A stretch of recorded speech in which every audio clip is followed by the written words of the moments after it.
Karena salah satu yang bikin hubungan kita, baik itu dengan keluarga ataupun dengan geng, tetap langgeng, tetap nyaman itu ketika kita belajar untuk selalu berbaik sangka semampu kita.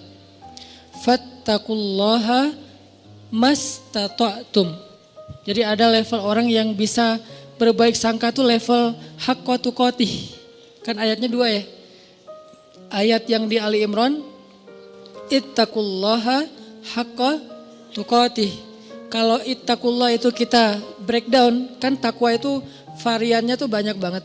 Salah satu di antara arti takwa itu adalah berbaik sangka. Karena berbaik sangka juga amal soleh. Ada orang yang bisa berbaik sangka itu levelnya haqqa tuqatih. Benar-benar baik sangka. Ini orang kayak gak pernah ada pikiran buruk di dalam akalnya, di dalam pikirannya. Selalu baik tentang orang lain. Kalau ke manusia aja yang dia punya aib, dia selalu bisa berbaik sangka. Apalagi ke Allah yang maha sempurna. Ada orang yang kayak gitu emang. Tapi jarang banget. Apa kriteria orang bisa kayak gitu Ustaz? Atau apa kuncinya, tipsnya? Ya mungkin satu, dia orang yang bisa jadi dia emang orang yang polos. Sehingga gak ada pikiran-pikiran yang macam-macam di dalam benak dia, terlalu polos. Ada orang kayak gitu ada.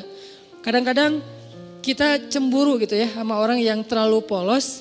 Yang mungkin pergaulannya terbatas, pendidikannya terbatas. Orang desa yang walaupun gak semua orang desa, kalau sekarang kan udah pada online ya. Tapi saya pernah umroh bareng seorang bapak petani. Yang setiap hari jalan katanya 8 kilo ke sawah, buruh tani bukan petani, buruh tani. 8 kilo ke sawahnya, pulang balik berarti 16 kilo setiap hari. Dan ketika berangkat umroh, itu orang yang lain kadang-kadang namanya orang dari satu grup ya. Ada aja masalah kayak masalah di dalam kamar. Misalnya kayak satu grup kita ngambil yang kuat, 4 orang. Ada yang gak senang AC-nya dingin lah. Ada yang gak bisa tidur kalau lampunya nyala lah, yang lain harus nyala, yang satu gak bisa nyala. Ada yang kalau di kamar mandi paling lama sendiri, jadi pada ngantri. Ada aja masalah, tapi ini orang gak pernah ada masalah. Ke orang lain tuh dia gak pernah baper, gak pernah bete, gak pernah marah, gak pernah ngomongin yang enggak. Nyaman banget, kayaknya hidupnya tuh anteng, gak ada masalah. Kenapa bisa kayak gitu? Mungkin bukan karena dia orang yang selalu mampu berbaik sangka. Allah menganugerahi dia kepolosan sehingga gak bisa berburuk sangka. Dia gak bisa berbaik sangka dan juga gak bisa berburuk sangka, ya gitu-gitu aja. Dalam satu kondisi kadang orang kayak gini lebih bahagia daripada kita yang complicated ya. Satu sisi kita kalau berbaik sangka itu luar biasa. Tapi sisi lain kalau udah was-wasa berburuk sangka juga bisa rumit banget. Tapi ada orang yang biasa-biasa aja. Sehingga pas lagi umroh tuh saya ngelihat Bapak ini kayaknya di antara satu jemaah umroh termasuk saya, dia nih yang paling mabrur ibadahnya. Kenapa?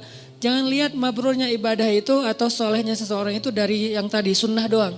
Kadang-kadang ada orang yang ibadahnya tuh bagus banget malam hari tapi siangnya habis. Makanya Nabi nyebutnya dengan istilah apa? Muflis, orang yang bangkrut. Bukan orang miskin, orang bangkrut. Karena kalau orang miskin gak mungkin bangkrut kan? Apa yang mau dibangkrutin karena gak ada yang lebih misalnya kan? Orang bangkrut itu orang kaya tapi jatuh miskin, itu namanya orang bangkrut. Muflis bahasa hadisnya. Siapa orang yang bangkrut kata Nabi? Kata sahabat, orang yang kehilangan uangnya ya Rasul. Orang yang kehilangan ontanya ya Rasul. Orang yang kehilangan hartanya ya Rasul. Kata Nabi bukan itu. Ada yang lebih parah. Siapa? Orang yang kehilangan pahalanya. Dia datang di hari akhirat. Dia datang di hari akhirat masuk dalam komunitas. Nanti di Padang Mahsyar kan banyak komunitas tuh. Ada komunitas ahli tahajud, ada komunitas ahli sedekah, ada komunitas ahli sholat berjamaah, ada komunitas menjaga pandangan, ada komunitas yang jomblo fisabilillah. Dia wafat dalam keadaan sendiri tapi gak pernah berbuat dosa-dosa yang kayak gitu-gituan. Artinya kan jomblo fisabilillah banget ya. Makanya sampai ada hadis 7 komunitas yang di Padang Mahsyar dapat treatment Allah yaitu naungan kan. Satu komunitas yang isinya semuanya pemimpin yang adil. Presiden dari zaman Khulafaur Rasyidin sampai nanti munculnya Dajjal, tapi semuanya orang-orang adil nih. Ada yang kenal dan kita kenal namanya, ada yang kita gak kenal namanya bahkan ceritanya. Tapi ada di antara manusia. Mulai dari level tertinggi yaitu pemimpin negara sampai level terendah yaitu pemimpin keluarga. Ini nih ada komunitasnya. Nanti ada komunitas anak muda yang keren-keren. Keren maksudnya apa Ustaz? Taat tapi asik. Dia masih muda, asik dengan kehidupannya, cuman gak pernah melanggar syariat. Dia rajin ibadah, dia jujur, dia banyak berbuat baik ke orang lain. Komunitas anak-anak muda. Salah satu yang terkenal di antara mereka legend banget siapa? Ashabul Kahfi.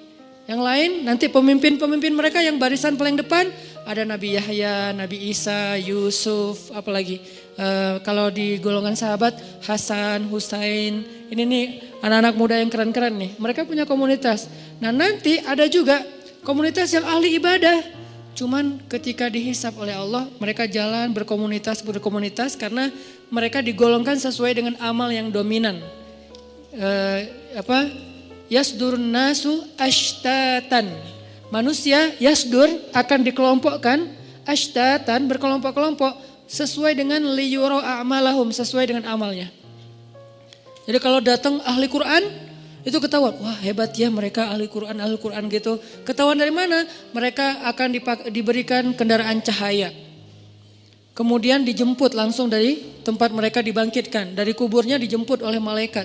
Kemudian mereka akan dikawal oleh malaikat yang juga ahli Quran. Siapa malaikat itu? Malaikat Safaroh. Safaroh itu safir. Safir itu artinya brand ambassador, duta. Malaikat-malaikat duta. Wah hebat ya, jadi kayak selebriti di padang mahsyar lewat kelompok selebriti Al-Quran. Ada yang kayak gitu, tapi ini belum dihisap nih, masih berkelompok-kelompok. Begitu masuk hisap, berubah lagi nih. Dari satu komunitas itu misalnya Ahlul Quran, yang penghafal Quran, penghafal hadis, ahli ilmu, ternyata cuma setengahnya yang lulus masuk surga. Setengahnya lagi ketahan, kenapa? Bangkrut. Kenapa bangkrut? Mungkin dia ahli Quran, tapi dia juga suka berburuk sangka dan membicarakan aib orang lain. Mungkin dia ahli tahajud, tapi dia siangnya membicarakan aib orang lain. Ini nih yang bahaya nih. Jadi balik lagi, saya kayak ngerasa iri gitu ke bapak tadi yang orangnya tuh lempeng, ibadahnya mungkin enggak kayak yang lain yang sehari tahu sampai 5 kali. Dia paling sehari sekali, itu juga kalau ada yang ngajak, kalau enggak di kamar aja sendiri gitu kan ya. Karena udah selesai ibadah umroh, ya udah di kamar. Kenapa dia gak ke masjid? Apa kurang soleh? Bukan, gak tahu jalan. Dia sekamar itu berlima, aslinya berempat tapi ditambah jadi berlima dan dia gak komplain. Yang 4 ini komplain, dia gak komplain. Padahal yang 3-nya komplain, dia gak. Kenapa? Karena dia ya gak apa-apa. Terus di antara berlima ini kan ada extra bed ya. Karena kamarnya kamar quad dengan bed yang single bed. Terus karena ditambah satu lagi, soalnya udah ganjil, extra bed, dia tidur di extra bed. Yang notabene extra bed itu enggak seperti yang biasa, kurang empuk, terus dari bawahnya tuh bunyi-bunyi gitu, terus sakit badan, tapi dia mau, padahal dia bayar sama dengan yang lain, tapi dia dikasih extra bed, gak apa-apa. Terus teman-temannya karena malam-malam pada cepet-cepetan, pada berangkat sendiri-sendiri ke masjid, dia tinggal sendiri, takut, sama orang kampung, takut keluar entah nyasar, kan yang paling terkenal tentang Mekah itu kan nyasar ya. Jadi akhirnya dia karena takut nyasar, ya udah di kamar aja. Salat subuh di kamar padahal di Mekah. Pak gimana tadi subuhnya? Di kamar Ustaz. Loh kenapa? Gak ada yang nemenin gitu doang. Wah ini Masya Allah, mungkin subuh dia tuh lebih afdal daripada kita yang subuhnya di masjid. Kenapa? Bukan karena dia gak mau, dia gak mampu, takut. Yang lain tawaf sehari 5 kali, dia tawaf kalaupun ada yang ngajak sehari sekali. Tapi gak pernah ngomongin aib orang lain. Gak pernah berburuk sangka kepada orang lain. Dia orangnya selalu tersenyum. Dalam keadaan capek aja bisa tersenyum. Dahsyat nih orang kayak gini nih. Gak tahu Allah kasih kelebihan apa pada dia. Ini namanya haqqa tuqati. Husnuzonnya itu udah benar-benar husnuzon. Selalu husnuzon. Gak pernah berburuk sangka. Ada orang kayak gitu? Ada. Apalagi di kalangan sahabat. Contoh. Ada seorang sahabat namanya Tolhah bin Abdillah. Istrinya Tolhah ini pernah sukses, pernah juga diuji dengan terpuruk secara finansial, bisnis dia, dagangan dia tuh kayak rugi gitu. Ketika sukses, teman-temannya banyak yang datang ke rumah. Tolhah, jadi rumahnya rame terus. Dan suka minjemin duit dari dia, jadi dia bantuin teman-temannya, traktirin makan teman-temannya. Pas lagi sukses nih, begitu dia bangkrut, sepi, gak ada yang datang ke rumahnya. Orang gak ada yang ngejar dia, gak ada yang ngeramein rumahnya lagi. Nggak ada yang jalan makan bareng dengan dia. Harusnya kan minimal gantian dong, sekarang dia yang ditraktirin kan.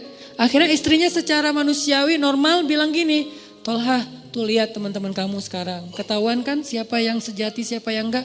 Kenapa kata Tolha? Giliran kamu sukses dulu mereka nemenin kamu. Ramai di rumah setiap malam. Sekarang giliran kamu bangkrut mereka jauh dari kamu.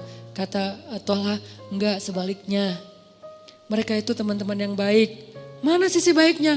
Dulu ketika aku banyak uang, mereka datang meminta tolong kepada aku karena mereka tahu aku mampu menolong mereka. Sekarang ketika aku bangkrut gak punya uang, mereka gak datang lagi karena gak mau merepotkan aku. Lihat sisi, selalu ada sisi husnuzon. Ini orang kok bisa kayak gini gitu. Sekarang mereka gak datang lagi ke rumah aku karena gak mau ngerepotin aku. Takut daripada saya minta pinjam uang ke Tolha tapi Tolha jadi gak enak hati karena gak bisa nolongin. Kasihan, ya udah deh gak usah datang ke rumah Tolha. Itu yang difikirin. Coba kalau kayaknya kita kayak istrinya lah ya, normal kan ya. Dan itu gak salah, cuman ada orang yang keren. Bisa haqqa tuqatih. Sehingga ayatnya, ittaqullaha haqqa tuqatih. Kalau kalian mau beramal soleh yang pol coba. Ada orang yang bisa kayak gitu. Siapa lagi yang bisa husnuzon? Istrinya Abu Ayyub. Ketika terjadi fitnah, berita hoax tentang Aisyah selingkuh dengan Sofwan. Istrinya Abu Ayyub pulang ke rumah terus nanya ke istrinya, "Mah, udah dengar berita yang lagi trending topik gak?" Gitu. "Oh, tentang Aisyah, ya gimana menurut mama?" Kata istrinya Abu Ayyub, "Ya Abu Ayyub, gimana menurut engkau kalau ada yang membuat berita aku selingkuh?" Kata Abu Ayyub, "Ma'azallah, gak mungkin saya percaya karena saya tahu mama orangnya solehah, baik, menjaga diri, gak mungkin macam-macam." Kalau sebaliknya ada orang yang mengatakan engkau hai Abu Ayyub selingkuh, mungkin gak? Ma'azallah, gak mungkin saya selingkuh, kan saya suami setia sama kamu gitu-gitu kan ya. Terus saya gak mungkin selingkuh, gak mungkin berpaling ke yang lain mah, demi Allah gitu. Kata istrinya Abu Ayyub, "Wahai Abu Ayyub, sesungguhnya Aisyah lebih soleha dari aku. Kalau aku gak mungkin, Aisyah lebih gak mungkin lagi. Sesungguhnya Sofwan lebih soleh dari kamu. Kalau kamu aja gak mungkin, apalagi Sofwan." Ini juga berbaik sangka. Dia selalu melihat angle yang bisa buat dia tuh berbaik sangka sama orang lain. Dia cari, dia ulik tuh. Gimana ya cara berbaik sangka, gimana ya cara berbaik sangka. Kan itu harus dicari juga ya, gak bisa pasrah gitu aja. Karena kalau kita pasrah doang kan yuwaswis. Yang banyak itu kan was-wasah setannya nih. Yuwaswisu fi sudurinas. Ternyata dia benar, ternyata dia gitu, ternyata dia nggak seperti yang kamu pikirkan. Ini tuh banyak banget sehingga kita harus melawannya dengan cari-cari celah. Mana ya sisi baiknya ya, mana sisi baiknya. Kalau nggak ada, minimal kalau nggak bisa sama sekali, Allahu a'lam. Saya nggak mau komen deh. Saya nggak mau berprasangka apapun deh. Ya udah deh saya diam aja. Nah ini menunjukkan bahwa ada orang yang haqqa tuqatih. Ada juga yang nggak bisa haqqa tuqatih. Maka Allah berfirman di dalam surat At-Taghabun kalau nggak salah, fattaqullaha mastata'tum. Kalau kalian nggak bisa berbaik sangka total, semua kasus berbaik sangka nggak bisa, minimal mastata'tum, usahakanlah semampu kalian. Ini Al-Quran, indahnya Al-Quran tuh kayak gitu, balance. Cuman kadang-kadang kan kita ngambil satu ayat menyimpulkan, padahal ayat itu saling mengutuhkan, saling menjelaskan, bayinat antara satu dengan yang lain. Kalau nggak bisa semuanya berbaik sangka, jangan sampai juga kita akhirnya nyerah. Kayaknya susah banget ya berbaik sangka, udah deh kita biasa-biasa aja, jangan gitu. Mastata'tum, berusahalah semampu kalian, yang kalian lewatkan minta ampun sama Allah, yang kalian mampu maka jagalah, dawamkan, istiqomahkan. Fattaqullaha mastata'tum. Mastata'tum itu yang mana Ustadz? Yang kecil-kecil dulu, latihan dari yang kecil dulu. Berbaik sangka terhadap hal-hal yang mungkin buat kita sih nothing tulus lah. Ya, ini kan masih gampang ya berbaik sangkanya ya. Apalagi buat orang yang mungkin gak ada hubungannya dengan kita. Yang kalau kita berbaik sangka juga atau berburuk sangka gak ada untung ruginya buat kita. Ya udah kita latihan dari yang itu dulu. Terus kasus-kasus sepele, kasus yang sekedar komen, sekedar broadcast. Kayak misalnya kita lagi di satu grup, beda mazhab. Tiba-tiba ada yang broadcast mazhab yang kita nggak sama dengan kita. Jangan langsung berburuk sangka, nih kayaknya nyepet gua nih. Jangan. Sampai di dalam taklim juga kadang-kadang ada orang yang berburuk sangka gara-gara pertanyaan. Misalnya Ustadz, saya mau nanya, gimana orang yang kerjanya masih riba? Langsung diliatin. Lo maksudnya gua?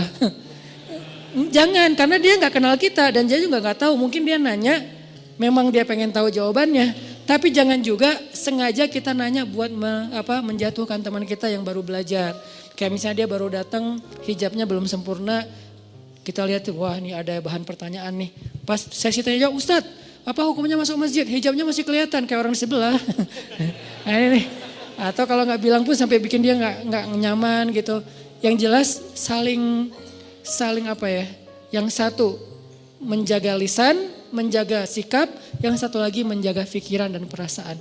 Ini kalau bisa kayak gini semampu kita ya. Karena buat saya juga mungkin saya pastinya belum hakqa tuqatih.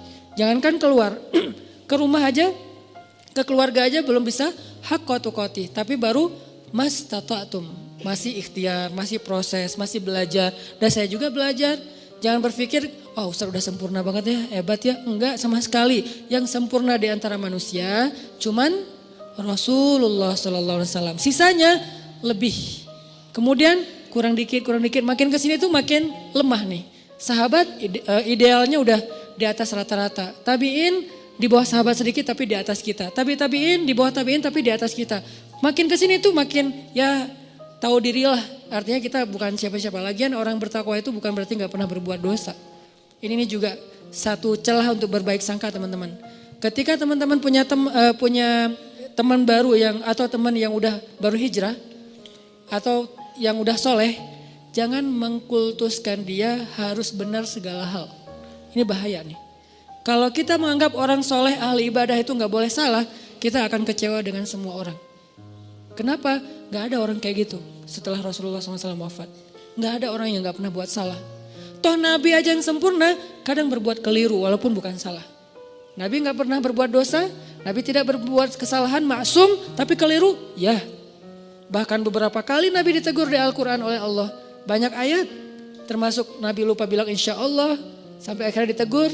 Termasuk Nabi misalnya mengharamkan apa yang Allah halalkan demi nyenengin istrinya. Termasuk Nabi sikapnya bermasa muka dan berpaling. Termasuk Nabi salah fatwa memutuskan masalah tawanan perang. Banyak di Al-Quran itu teguran kepada Nabi. Kenapa? Karena Nabi juga manusia. Cuman beda sama kita, kalau kita salahnya kadang-kadang sengaja. Kalau Nabi tidak sengaja. Dan salahnya Nabi itu bukan salah dalam bahasa fikih, keliru. Kalau salah enggak, kalau keliru ya. Keliru dalam sholat pernah, yang harusnya 4 rakaat jadi 2 rakaat, kenapa? Lupa. Nabi tapi kok gak khusyuk? Bukan gak khusyuk, Allah bikin kayak gitu biar Nabi itu jadi teladan buat kita yang pelupa. Sholat, udah berapa rakaat nih? Kan lupa kan? Ya udah deh, kayaknya udah selesai deh. Assalamualaikum. Nah ada teladannya dari Nabi. Kalau kita lupa, ambil yang paling kecil angkanya. Jangan ambil angka yang paling besar, keenakan. Baru juga serakaat, kayaknya udah 4 deh. Assalamualaikum. Setiap hari aja sholat serakaat karena pelupa gitu. Nabi pernah lupa 2 rakaat, terus gak perlu diulang 4 rakaat, itu memberatkan. Misalnya sholat zuhur, pas tahiyat awal, udah gitu, ini yang kedua atau yang pertama ya? Kayaknya kedua deh. Assalamualaikum, assalamualaikum. Di belakang bilang, Mas lagi sholat sunnah? Enggak, zuhur 2 rakaat. Oh ya, langsung sholat lagi 2 rakaat. Tidak perlu diulang. Ya, kok dikasih tahu sih, biarin aja kali. Jangan, biarin. Akhirnya kita nambah 2, kan gak repot ya kalau nambah 2 rakaat ditutup dengan sujud sahwi. Kecuali kita udah kemana-mana, makan-makan dulu, cari kayak batagor apa segala macam. Lo tadi perhatiin gue sholat gak? Iya. Kenapa? 2 apa 4? 2 sih kayaknya. Oh 2 beneran 2 ya. Udah 2 lagi deh. Enggak, itu mah udah batal, udah jauh ya. Tapi kalau masih duduk, tapi kan udah ngomong Ustaz. Ngomongnya kan yang perlu aja, cuman masalah bab sholat, bukan ngerumpi. Udah ngobrol kemana-mana masalah politik segala macam. Kayaknya tadi kita bener gak sih sholatnya? Udah lama kali, itu ulang lagi dari awal. Nabi pernah kayak gitu? Pernah. Tapi itu bukan salah, keliru. Dalam bahasa fikih itu namanya khata'. Bukan batil. Nabi tidak pernah berbuat batil. Tapi kalau yukhti atau khata' pernah. Cuman gak sengaja. Artinya ya semampu kita aja lah. Berbaik sangka sama orang, berbaik sangka sama pasangan, berbaik sangka sama keluarga, apalagi orang tua. Gimana caranya Ustadz biar bisa berbaik sangka? Satu, tadi cari celah. Kalau kata ulama, iltamis li akhika alfa uzrin. Carilah untuk saudaramu 1000 alasan. Cari 1000 alasan. Arti 1000 alasan di sini jangan buru-buru menyimpulkan. Jangan buru-buru menyimpulkan. Ada satu hikmah yang menurut saya tuh keren dari seorang dai. Beliau bilang gini, kalau kalian dapat WA, teks apapun bentuknya, kalau kalian dapat teks, dikirimin teks sama orang yang kalian gak nyaman, jangan langsung dibales. Terus tunggu dulu beberapa lama. Mungkin besok dibalasnya. Kalau kita gak nyaman ya, kalau yang kita nyaman balas aja langsung, kasihan dia nungguin. Kalau gak nyaman kayak dia misalnya ngomong yang gak pantas, atau salah ngomong, atau mengkritik, atau apalah, jangan langsung dibalas. Kenapa? Tunggu sampai besok. Kalau kita tunggu sampai besok, kita akan dapati diri kita besok membalasnya lebih bijak daripada semalam. Kenapa begitu? Kata beliau dalam sebuah perumpamaan, kalau kalian mendapatkan makanan yang panas, jangan langsung dimakan. Tunggu sampai dia agak sedikit hangat atau lebih dingin, baru kalian makan, itu akan sehat. Kalau panas-panas dimakan, itu hanya akan menyakitkan diri kalian sendiri. Begitu juga ucapan. Dapat teks, jangan langsung dibalas, masih panas. Nanti sama-sama kebakar nih. Tunggu sampai dia dingin. Kita dingin, dia dingin, di sana udah ngirim teks kan semalaman, nungguin, akhirnya dingin ya. Gak tahu juga, mungkin lebih panas kali ya. Nah, kita membalasnya dalam keadaan dingin, sejuk, enak tuh. Kayak air dikasih teh panas, tunggu sampai jadi teh anget. Baru kita minum, tapi kalau panas-panas diminum, yang pertama kita celaka, yang kedua juga orang lain celaka. Kenapa? Kita celaka karena kepanasan, orang lain celaka karena kita salah-salahin. Ini siapa sih yang bikin teh panas-panas amat, dan seterusnya dan seterusnya. Begitu juga dengan ucapan. Ini cara berbaik sangka nih. Caranya jangan langsung disimpulkan, jangan langsung dijudge, tunggu aja dulu. Siapa tahu setelah kita tunggu ternyata secara natural terjelaskan dengan sendirinya. Muncul tabayun yang tidak kita sengaja, bukan kita cari, bukan. Tiba-tiba muncul kayak tabayun, penjelasan dari sana sini. Akhirnya kita gak sempat menyimpulkan yang negatif kan. Alhamdulillah selamat gitu. Ustadz, kadang-kadang buruk sangka itu bukan disengaja, muncul aja. Makanya gak mungkin lah kita sengaja pengen berburuk sangka sama orang lain. Itu was-wasa dari setan. Kok salah setan sih Ustadz? Ya emang salah setan. Kenapa kok salah setan? Ya setan, memang untuk disalahin gitu kan. Makanya Nabi Yusha ketika lupa dengan ikannya yang berenang, apa kata beliau? Wa ma ansanihu illa syaitanu an adzkurah. Gak ada yang bikin saya lupa kecuali karena saya setan. Ini setan nih kerjaannya nih gitu. Jadi a'udzubillahi minasyaiton. Pas kita ada yang gak enak di pikiran kita, a'udzubillahi minasyaitonir rajim. Terus kata setan, gue gak ngapa-ngapain kok ditauz-tauzin sih. Ya emang bagian dia gitu. Masa a'udzubillahi minni. Ya Allah aku berlindung dari diriku sendiri, kan gak mungkin ya. Gak ada ayatnya, yang ada berlindung dari setan. Intinya cari celah, jangan langsung disimpulkan. Biarin aja dulu, larut. Ada masalah, jangan langsung, wah bener nih. Jangan, diamin aja dulu. Minimal kalau gak tertabayun, terjelaskan dengan sendirinya, kitanya udah concernnya udah pecah dengan hal-hal yang lain. Siapa tahu tiba-tiba Allah memberi kita rezeki lupa, besok gak sempat dibahas lagi. Ini cara-cara berbaik sangka yang kata ulama praktis. Tunggu, jangan simpulkan dulu. Kedua, cara berbaik sangka, kita ingat-ingat kebaikannya. Karena kalau kita gak pernah ingat kebaikan orang lain, agak susah sih memikirkan bahwa dia itu sebetulnya gak ada maksud apa-apa. Tapi kalau menurut kita nih orangnya tuh baik, orangnya tuh gak pernah bohong. Begitu ada orang bilang dia bohong lo kemarin, kayaknya gak mungkin deh. Soalnya setahu saya dia tuh orangnya selalu jujur. Nah kan karena kita ingat bahwa dia jujur, susah percaya kalau dia bohong. Karena kita ingat dia orangnya setia, susah percaya kalau dia selingkuh. Karena kita ingat dia orangnya perhatian, susah percaya kalau dia cuek. Ini nih ingat kebaikan. Seingat mungkin, kalau perlu kita bikin program buat diri sendiri berbaik sangka dalam rangka mastata'tum, semampu kita catat. Dia pernah gini sama saya, dia pernah bantuin saya, dia pernah. Sesekali kita minta tolong dia gak bisa tolong, kita akan lihat dulu sih dia selalu nolongin saya. Kok sekarang dia gak nolong? Kayaknya dia lagi ada masalah juga. Tapi kalau kita lupa, dia emang gitu orangnya. Susah banget dimintain tolong. Padahal setiap hari nolong. Kecuali kali ini. Nah ini cara berbaik sangka, ingat kebaikan orang lain. Kalau gak ada Ustadz, siapa bilang gak ada? Gak mungkin gak ada kecuali Firaun. Toh Firaun aja masih ada kebaikannya apa? Masih mau menampung Musa kecil di rumahnya. Walaupun sebetulnya dia gak suka kepada Musa itu. Masih mau, gara-gara apa? Gara-gara sayang sama istrinya. Kalau Dajjal, nah itu satu-satunya yang mungkin bukan hampir, gak ada sih emang. Sehingga kita disuruh bertauz di akhir sholat kita dari Dajjal. Jadi tauz itu kayaknya setahu saya itu dua ya. Setan dan Dajjal. Ini saking buruknya. Tapi kalau manusia biasa pasti ada. Kalau nggak kelihatan sama kita bukan nggak ada, kita nggak tahu. Sehingga kita berbaik sangkanya ya pasti adalah kebaikan dia, cuman saya nggak tahu. Ustadz, kalau yang berburuk sangka itu tentang sesuatu yang bikin kita sebel gimana Ustadz? Ini nih yang agak berat nih.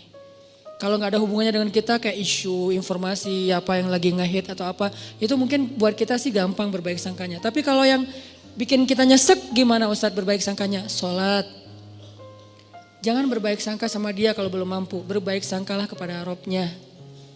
Karena kalau ini juga nggak bisa, udah nggak ada lagi harapan. Cara berbaik sangka kepada Allah hubungannya dengan dia apa Ustadz? Ya Allah, saya nggak tahu apa yang terjadi. Saya serahkan urusan dia kepada Engkau. Engkau pasti nggak akan ngecewain saya dong pastinya. Ini nih cara berbaik sangka ke Allah. Akhirnya tawakal modalnya supaya kita nggak ngikutin prasangka buruk kita yang bikin kita nyesek. Kadang-kadang orang berburuk sangka itu bukan hanya dalam kehidupan yang biasa. Dalam ibadah aja bisa berburuk sangka. Dan kalau udah kayak gitu udah gak nyaman. Ada teman kita misalnya kayak lagi puasa sunnah. Kok dia egois banget sih puasa sunnah pas lagi mau ngajak acara makan-makan bareng saya nggak bisa, sehari aja dia batal. Nah ini udah mulai muncul sebelnya, nggak nyamannya. Berbaik sangkalah apa? Ya mungkin dia nggak ada hajat yang dia lagi butuhin sehingga dia kayak lagi ngelobi langit dengan ibadah-ibadah sunnah dan itu lebih dia butuhkan daripada sekedar membatalkan puasa demi makan-makan dengan kita. Ya udah deh nggak apa-apa, mungkin dia punya hajat yang penting. Bisa kayak gitu atau apapun lah bentuknya. Kadang-kadang dalam ibadah juga berburuk sangka itu bukan yang fatal sih, tapi agak dikit ganggu kayak lagi sholat berjamaah.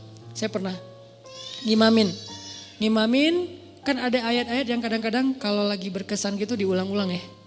Kayak misalnya baca ayat, bukan Ar-Rahman sih kalau itu pasti diulang-ulang sih. Fabi ayya rabbikum tukadziban. Ada yang kayak wabasyiril ladzina amanu wa amilus solihat. Sampaikanlah berita gembira kepada orang yang beriman dan beramal soleh. Wah ini keren ya ayatnya. Wabasyiril ladzina amanu wa amilus solihat. Diulang lagi. Kenapa lagi mensugesti diri? Gak usah khawatir deh beramal soleh. Karena pasti gembira hasilnya. Pasti dibahagiain Allah. Pasti Allah balas. Gak mungkin dikecewain. Wabasyiril ladzina amanu wa amilus solihat. Di belakang kadang-kadang makmumnya mungkin gak bisa berbaik sangka. Tapi gak fatal juga sih. Jangan-jangan Ustadz lupa nih. Annalahum jannat. Karena kebenaran dia hafal. Annalahum jannat dibenerin. Saya wabasyiril ladzina amanu wa amilus solihat annalahum jannatin tajri min tahtil anhar. Ya. Seandainya bisa ngomong, tahu. Cuman kan gak bisa ngomong dalam sholat ya. Jadi bukan saya lupa, lagi menikmati ayat yang menurut saya berkesan gitu. Tapi kayak dibener-benerin, teriak satu masjid, annalahum jannat. Dia baru tahu annalahum jannat dari yang di depan. Dan dia juga gak hafal aslinya. Jadi kayak, wah ternyata itu ya udah deh rame-rame yuk. Annalahum jannat gitu. Apaan sih? Ada yang kayak gitu. Pernah sekali kayak gitu, sholat dibenerin dari belakang. Pernah saya gak ngerasa lupa gitu. Terus akhirnya apa? Saya sebagai imam kan gengsi gitu kan. Pas annalahum jannat, dilebay-lebayin iramanya gitu biar yang pengen ngasih tahu kode gitu. Gue hafal, cuman lagi kayak khusyuk gitu sih. Intinya adalah berburuk sangka itu emang gak nyaman. Dalam ibadah aja gak nyaman. Padahal itu bukan hal yang fatal kan. Mungkin justru makmumnya kayak kasihan ya ustadznya ya. Udah 5 kali ngulang gak lewat-lewat. Ya udah deh kita benerin. Kalau berbaik sangkanya imam ya kepada umum. Kalian baik banget sih dibenerin. Padahal saya gak salah loh. Kasihan deh lo gitu. Jadi artinya ya berbaik sangka semampu kita. Terus ada yang ketiga. Gimana caranya biar gak terjadi berburuk sangka. Kita nih sebagai orang yang kadang-kadang suka bikin masalah, suka bikin syubhat istilahnya. Apa itu syubhat? Sesuatu yang berpotensi salah faham. Itu namanya syubhat. Sesuatu perkataan, perbuatan, posting kalau dalam bahasa sosmed itu yang berpotensi orang salah faham. Nah, kitanya yang harus tabayun segera sebelum terjadi kesalahfahaman. Contoh, saya posting main air di laut pakai celana pendek. Kan berpotensi orang salah paham ya. Wah Ustadz kok celana pendek gitu kan. Akhirnya di caption not itu pakai knee band. Saya menutup lutut pakai kayak ikat lutut gitu. Jadi tetap ketutup. Ini pakai knee band loh ya, ditutup di pakai yang agak kayak ketat gitu. Cuman warnanya warna kulit. Kenapa tuh harus pakai celana pendek? Ya aja main papan pakai celana panjang, jeans pula gitu kan. Kan jadi bid'ah gitu kan. Gimana saya mau deketin teman-teman surfing sementara saya dianggap ahli bid'ah dalam mazhab surfing. Kecuali saya pakai shortboard yang emang dia lebih modern sehingga saya bisa pakai wetsuit gitu kan, pakaian kayak nyelam gitu yang panjang. Tapi kebenaran karena emang masih belajar, biar lebih gampang pakainya yang longboard, selong mungkin. Kalau bisa 10 meter gitu kan. Selong mungkin biar lebih stabil kan, makin long, makin lebar, makin tebal kan makin stabil tuh. Walaupun berat sih kalau kena lumayan gitu. Ngambil yang paling long, makin bold. Sehingga mazhabnya itu makin kayak single fins or die gitu kan. Satu fin atau gak usah sama sekali deh, gak usah pakai fins gitu. Akhirnya ngikutin mazhab teman-teman yang emang mereka punya prinsip bahwa kalau long itu celananya pendek Ustadz, bajunya geleber gitu Ustadz, terus kayak gitu-gitu. Oh ada yang gitu-gitu ya? Iya ya Ustadz, ya udah deh biar saya nggak diahliin bid'ah, biar bisa dekat sama mereka, ngobrol santai. Ya udah pakai celana pendek, cuman biar nggak jadi syubhat, ditutup lututnya. Ini namanya mentabayyun sendiri sebelum dipertanyakan oleh orang lain. Ada yang kayak gitu, ada juga yang kayak misalnya kita lagi ke satu wilayah yang mereka baca Qur'annya itu kalau sholat bismillahnya dijaharkan. Ada yang mazhab jahar, ada yang enggak. Kalau saya kan ngambil mazhab yang sir, tapi baca cuman enggak dijaharkan. Nah pas lagi di sana kita bisa jelasin, maaf ya saya mungkin baca cuman sir gitu. Biar orang, Al-Fatihah enggak pakai bismillah. Nah diperjelas. Kalau perlu bismillahnya yang biasa, bismillahirrahmanirrahim. Kali ini bismillahirrahmanirrahim. Enggak pakai irama tapi jelas gitu. Supaya orang lain, oh ya tenang deh kalau gitu. Jadi kita kayak tabayun sendiri, itu perlu. Apa dalilnya Ustadz? Nabi pernah kayak gitu. Nabi suatu malam lagi nganterin istrinya pulang. Karena dari masjid, Nabi nggak nginep di rumah istri yang itu. Cuman dianterin pulang. Pas lewat di sebuah lorong kayak gang gitu yang agak-agak remang-remang. Nabi berdua dengan cewek, lagi nganterin cewek ini pulang. Dari itu berhak istri beliau. Tiba-tiba lewat sahabat. Sahabat ngelihat Nabi sama cewek, langsung mereka mempercepat langkahnya. Nabi, pergi aja.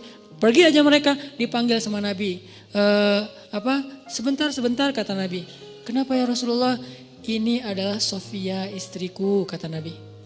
Ini adalah Sofia istriku. Kata sahabat, ya Rasulullah gak mungkin kami berburuk sangka kepadamu. Kata Nabi apa? Inna syaitan yajri majrad dam. Setan itu mengalir di dalam aliran darah kalian. Maksudnya apa? Dia tahu banget yang kalian rasain. Mungkin sekarang kalian gak akan ada apa-apa. Nabi sama cewek, pergi aja gak usah dipikirin. Udah disimpan. Besok ada yang ngomongin atau ngelihat sekali lagi. Bener ya kayaknya semalam yang kita lihat. Nah jadi gitu tuh. Daripada jadi omongan, maka Nabi langsung tabayun. Sebentar. Ini Sofia istriku kata Nabi. Oh iya berarti udah gak ada fitnah. Ini namanya tabayun langsung. Kadang kita sebagai objeknya yang harus aktif. Kalau kita lihat sikap kita, postingan kita, ucapan kita, teks kita, caption kita tuh bisa mengundang salah faham orang yang membaca. Dan itu kan banyak. Tulisan-tulisan yang kalau orang baca salah paham. Kenapa salah paham? Karena mungkin memang tulisannya agak-agak multi tafsir. Maka butuh kayak footnote-nya, butuh penjelasannya, butuh apanya. Itu namanya tabayun. Jangan tunggu orangnya, jangan suuzon dong tabayun dulu. Kalau emang yang kita lakukan emang akan muncul potensi salah paham, kita aja yang langsung tabayun. Termasuk kayak lagi lagi bikin event, saya beberapa kali bikin event, muhasabahnya pakai back sound. Saya udah minta fatwa, saya tanya Ustadz Abu Somad, Ustadz saya muhasabah pakai back sound boleh gak Ustadz? Di dalam masjid atau di luar? Di luar boleh. Tanya ke yang lebih senior lagi, namanya Bang Zikri, kakak kelas saya namanya Dr. Awalu Zikri, dokter di bidang fikih. Berarti beliau kan lebih ini lagi ilmunya. Bang, saya pakai backsound tapi di luar masjid, di gedung gitu pas muhasabah. Boleh enggak? Doa itu ibadah mutlak kata beliau. Arti ibadah mutlak tidak terkait dengan cara tertentu, maka boleh selama backsoundnya tidak berlebihan. Kalau backsoundnya mungkin yang lebih kenceng daripada doa mungkin ya agak-agak gimana gitu kan ya. Terus pakai, dulu kan jarang ada tablik akbar pakai flashlight ya. Terus kita bikin tablik akbar beberapa kali pakai flashlight. Pas bagian apa? Pas bagian lagu Indonesia Pusaka. Pakailah flashlight. Mulai dihujat nih, dihujatnya apa? Kajian kok kayak apa gitu kan ya. Kayak ikut agama lain atau apa gitu. Kayak pakai lilin atau apa gitu. Oke, saya yang salah, lupa tabayun. Alhamdulillah, bukan alhamdulillah ya. Qadarullahnya, sekarang banyak para habaib, Masya Allah. Mereka selawatan juga di acara crowd event gitu pakai flashlight kan. Ada Habib siapa gitu, yuk kita selawatan nyalain flashlightnya. Buat apa sih? Buat lebih semarak, lebih semangat gitu. Termasuk Ustaz Abu Somad juga bikin pakai flashlight. Karena saya juga ngomong sama Ustaz Abu Somad kan sering kontak-kontakan. Ustaz saya pakai flashlight loh dan dituduh gini-gini. Kata Ustaz Abu Somad, kita bikin komunitas yuk. Komunitas apa? Komunitas korban tahzir kata beliau. Karena kayak saling curhat-curhat gitu. Oh iya Ustaz, maksudnya gak apa-apa selama itu bukan di dalam masjid. Akhirnya besok-besok kalau saya bikin event, saya jelasin ini di luar masjid ya gitu. Ini enggak di apa, ini di gedung ya. Ini kenapa saya bikin 2 event, satu di masjid, satu di luar masjid? Karena emang ada kondisi yang memang beberapa teman-teman yang mungkin baru belajar, pengen nyaman dalam taklim itu butuh dipancing dengan sesuatu yang gimmick. Sehingga kita bikin jangan sampai kita lakukan itu di masjid, akhirnya di luar masjid. Jadi tetap semua dapat menunya deh, yang udah medium dapat menu medium, yang udah bold dapat menu bold, menu bold, yang masih light dapat menu light, bertahap, setiap orang berproses.